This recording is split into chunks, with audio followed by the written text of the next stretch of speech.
One of my favorite hobbies is going to our local regional airport, hitting the cafe, having a burger, watching the planes come and go, and listening to pilots tell war stories.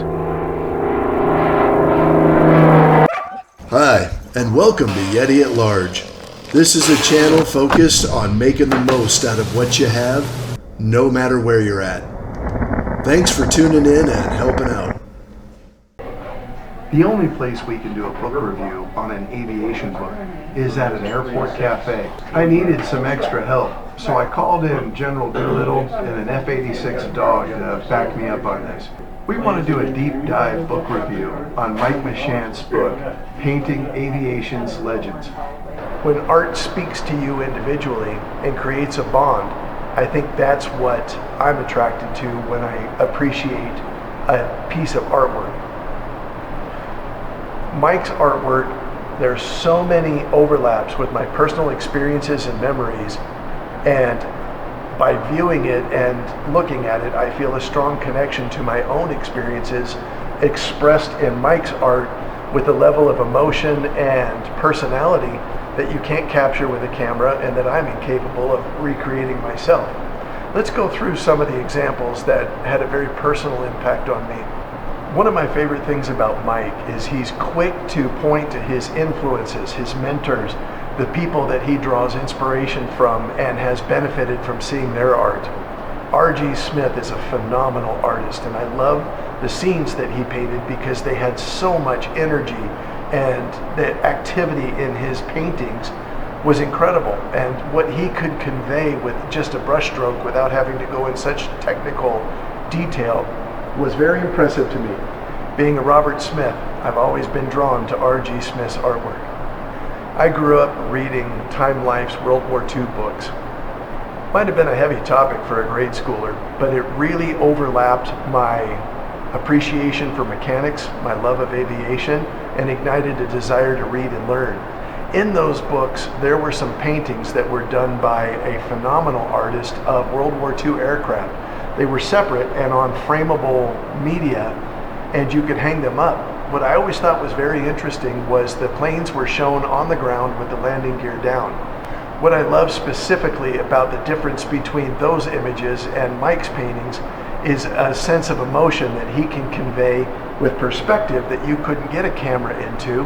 He's always so careful with his combination of warm and cool colors, and he never lines up the ground lines with the airplane so that the subject doesn't get lost in the background and looks like it's moving and alive and dynamic.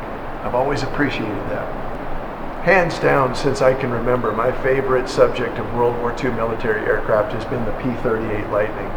This painting speaks to me specifically because recently I was able to feature a World War II Marine Sergeant, Sergeant Kempton's 2nd Marines, who participated in the island hopping campaign in the Pacific. This painting showing this P-38 Put-Put Maru providing cover for the Marines down below at Leyte Gulf is very evocative, and it means a great deal to me as I had an opportunity to read this Marine's letters and share some of his experiences.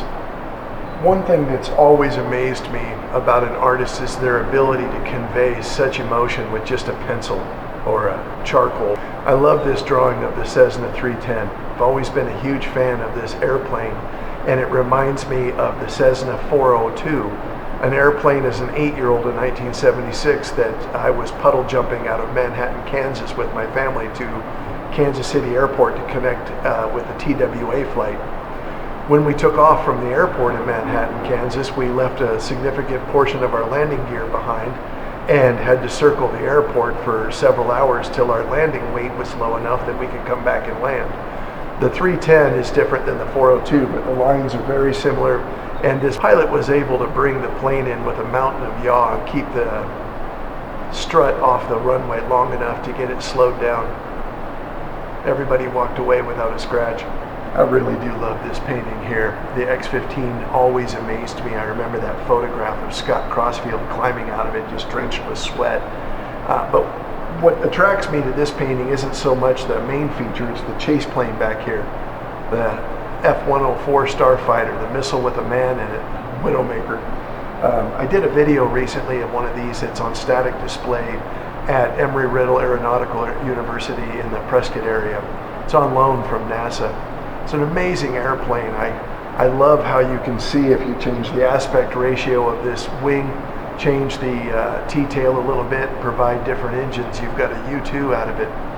Also though, this plane from a very early age, I used to go to Cosmos, an Italian restaurant outside of Williams Air Force Base, now decommissioned, and the German Luftwaffe pilots would fly these out of there for training.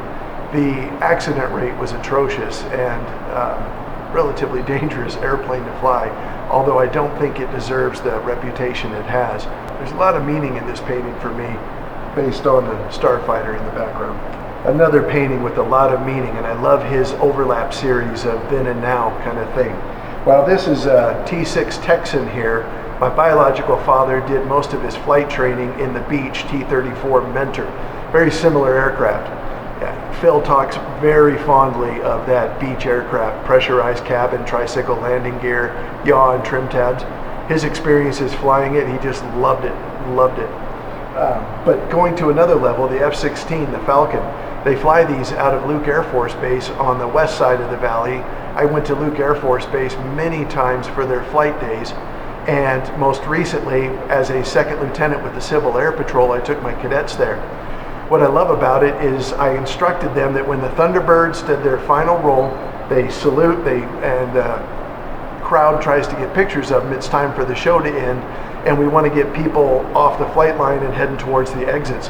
I lined up my recruits from the Civil Air Patrol shoulder to shoulder with trash bags with the intent of picking up food at the edge of the flight line, because food brings birds, birds get into jets, and that brings jets down. I wasn't worried about picking up the garbage, just the food. But when the crowd saw all of my cadets in their BDUs, they thought they were MPs and cleared off the line.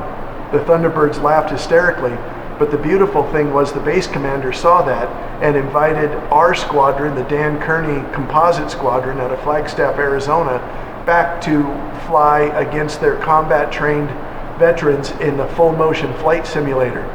My cadets managed to stay alive for several minutes using a wagon wheel flight tactic, but you can't outturn those combat pilots. I love this painting. I have a child serving on a combat nuclear vessel right now. It's not CVN 74, but when I see this, I think of them and the whole crew out there serving in harm's way today. Please stay safe, y'all. What I love about this painting is not necessarily the complexity, but the perspective. They're out of reach, they're above you. These are high-flying, high-speed, high-mission capacity military aircraft, and I love the perspective. It reminds me of eating lunch at my diner across the street here, and you compare this perspective against the civil aviation perspective where you're more in with them. You're part of it, you belong here. This is accessible to all of us. It's a great painting. I do like the fact that Mike is an accomplished sailplane pilot, gliders. I took my cadets as a second lieutenant to the sailport and got them experience flying the tandem gliders. It is so important to develop an intrinsic understanding of the mechanics of Bernoulli's principle, lift, flight, thermals, wind, all of that by using the glider. I also love the fact that the way Mike painted this, it's almost black up top. It's very evocative of a U-2 spy plane at super high altitudes. So this section here on Renwick's, featuring the Constellation, the Super Connie. I love this airplane and have a deeply personal relationship. I love that the pencil drawing, the Star of Windsor, is in the inside cover. I was fortunate enough to spend a lot of time with Rattan, General MacArthur's Constellation, when it was in Valley, Arizona, at the Wings of Fame Museum before they flew it to Chico. I remember being there on the morning they were finally going to fly it out, and the amount of oil leaking out of that thing, you didn't dare stand underneath it. They waited for the coldest morning they could get to get as much freeze on the runway so that they could go all the way down the runway onto the gravel section and get airborne. If I remember correctly, I think the number 3 engine dropped out past V1 and they kept going. Another personal angle with the Constellation for me, beyond General MacArthur's, is Constellation Trail in Prescott. I grew up hiking this trail and hearing the stories about a Super Connie that crashed up here in 1959. The trail is named Constellation Trail, and one of the things that people do frequently, when you hike the trail, you still find parts to the plane. They're all over this hill, and people usually bring them and set them here. It's kind of an unwritten rule not to take them home with you. I found a face to a gauge, and I found a YKK zipper to a flight suit. Kind of ominous stuff. So while we're hiking Constellation Trail, I think of the perspectives that Mike uses in his art. But think about the perspective of those pilots and that crew and that Super Connie. Pilots in my life, they're going to work at flying the plane all the way to the ground. They're never going to quit or panic.